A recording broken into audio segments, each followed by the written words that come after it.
Alors Darling, il faisait tellement confiance à ses esprits, à ses pratiques maléfiques. C'est-à-dire que c'est quelqu'un qui aimait les pratiques maléfiques. Et pour t'anéantir, il passait par ces pratiques-là. Il était prêt à te détruire. Il ne voulait pas que tu profites de ce bonheur. Il voulait absolument que tu ne profites pas de ce que Dieu avait préparé pour toi. Il s'est aussi attaqué à tes enfants pour que tes enfants ne profitent pas de la gloire qui était pour eux.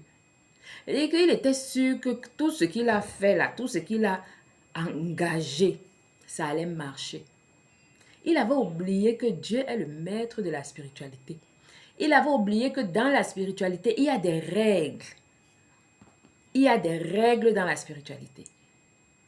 Il n'avait pas compris. Il avait oublié que dans la spiritualité, le bon cœur, les bonnes actions protègent. Il ne savait pas que le nombre de bonnes actions que toi, tu avais déjà faites sur la terre des vivants était comme un bouclier puissant autour de toi, autour de tes enfants. Il ne pouvait pas accéder à ta vie, à la vie de tes enfants. Il avait oublié ça. Il faisait tellement confiance à ses pratiques, à son mysticisme. Il se croyait puissant, mais il n'avait aucune puissance devant toi et devant ton Dieu. Maintenant, Darling, il avait prévu la maladie dans ta vie, il avait prévu la mort dans ta vie. Il avait prévu des maladies étranges dans la vie de tes enfants. Tout ça va retourner sur lui. Ça n'aura aucun effet dans le nom de Jésus. Aucun effet.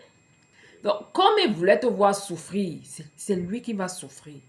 Les larmes qu'il avait prévues pour toi, il va pleurer maintenant. C'est sa saison de pleurs. Et que le paquet qu'il avait déjà emballé pour te donner n'est pas arrivé à destination. Les anges ont percé le paquet.